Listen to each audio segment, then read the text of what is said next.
Hi, this is Christy here from Time to Profit. If you don't know me, I help business owners increase their profits by finding and winning clients they love working with. Now, you are going to have to bear with me today. I have been fighting this cold for over a week, which is crazy, and I just can't seem to fight it. So I've been resting, drinking lots of soup. But today I decided I am going to try a different strategy and dig right in and get back to work. I just did a teaspoon of apple cider vinegar.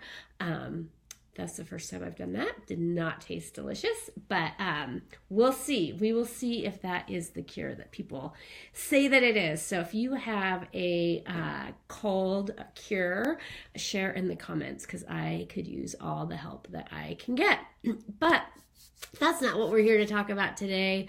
We are here to talk about how to help you grow your business by finding and winning your dream clients. And one of the ways to do that is through proactive outbound sales. And for a lot of people, the word sales is just fraught with a lot of uncertainty, discomfort, dread, and people in general sometimes just don't really like it. And so what do you do if you want to grow your business intentionally? You want to work with the clients that best fit your goals and your mission and your passion, and you're tired of waiting for the phone to ring, but you're scared of sales. So that's what I want to dive into today. I want to give you some tools where if you are hesitant around sales, that you can embrace these tools and strategies to just get started. Starting is the hardest part when it comes to sales, and I want to give you everything that you can to just get started and get going. So I want to use this analogy. A lot of times there's so many things happening in our community, and there's a band that I love here, the Parnells. They're amazing, and a lot of times I'll see they're playing somewhere, XYZ, and I click interested and I want to go and I plan on going, but then life happens and it's a distraction. Versus if somebody calls me and says, hey, do you want to come see the Parnells with me at Spoken Moto tonight? All of a sudden I show up and I make it a priority. To me, this is an example of the difference between sales and marketing. Sales is that direct ask, that personal contact, the specific direction of how to get started and what to do, and the invitation to do something. And there's so much power in that. A lot of times as business owners, we have things that we are wanting to do. We're having things that we want to buy. We're having services that we want to obtain for our businesses, but we get stuck and we get busy and we have the best intentions, but we don't make that outreach. And so when someone comes to us directly with a solution to our problems and something that can help us, it's so refreshing and it helps us to move forward in our own businesses. That is the power of sales. And that is why it's so important, not only for you to embrace sales so that you can create that own intention and focus and just really forward motion in your own business, but that you can help other people by making it easy for them to get what they want. So how do you do that when you're scared? So I want to give you just a quick little set of tools that you can implement today. If you're sitting there, you've got a list of people that you want to work with, you know that you want to embrace sales, but you're just not picking up the phone, you're not sending the emails, you're not dropping by in person, you're not doing the activities. Here's the first thing you need to know. Don't wait until you're comfortable. Don't wait until it feels easy. Being uncomfortable is okay. I'm still uncomfortable sometimes when I pick up the phone and make a cold call. I'm still uncomfortable when I go to an office for the first time and introduce myself to somebody.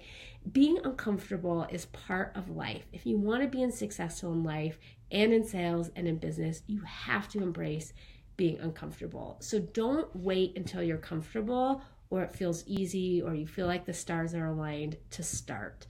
It is scarier thinking about it than it is doing it. And the more time you spend thinking about it, the less time you'll spend doing it. So my first step for you is just don't expect it to be easy. Don't expect to feel comfortable at the beginning. Do it anyways. Sometimes you just have to jump right in embrace the discomfort, and go for it. Don't let that discomfort stop you from starting. So that's the first thing. If you are feeling uncomfortable around sales, it's totally normal. Embrace it and just move forward anyways. One thing that I want you to do is think about, what is the worst thing that could happen? If you pick up the phone call, if you send that email, if you stop by and make an introduction to somebody in person, what is the absolute worst thing that could happen? Is it that they say no? Is it they tell you never to come again? Is it that they talk to all of their friends about how pushy you are and how aggressive you are? Write down what you really think are the worst things that could happen if you really embrace sales. When you put it on paper, you realize none of those things are that bad.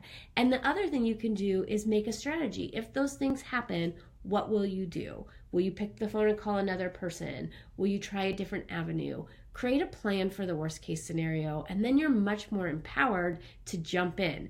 Again, this isn't going to take away the discomfort. You're going to have to start even if you're uncomfortable, but it just helps trick your mind into saying, hey, I can live with the worst case scenario here. I've got this. I will figure it out. The next thing that I want to tell you is that the first call is the hardest. The first time you pick up the phone, the first time you send that cold email, the first time you stop by and see someone in person, that is going to be the most uncomfortable. You might fumble over your words. It might not be smooth, but you just got to get it done with. So write down a day and a time where you're going to make that first call. But don't just make one, make at least 3, because you've already done the hard work of starting to make that first one that's the hardest. Use that momentum. Let that be on your side in order to embrace the sales process. So make that first call, set a time, and just do it. Now, if you're really struggling, here are some other things that you can do to set yourself up for success. Here's 3 more tips for you. 1, get support. Do it with somebody. You don't have to do this on your own. Even if you work for yourself, even if you are in an office and you are working with other people, but you're on your own you're an individual contributor, you don't always have to make those calls by yourself. One of the things that I do with my clients all the time is what we call either power hour or just call sessions. And we sit around a room and we make calls together. It's not to be like the boiler room. It's not to be competitive. It's to actually offer support. And we just take turns picking up the phone and having conversations.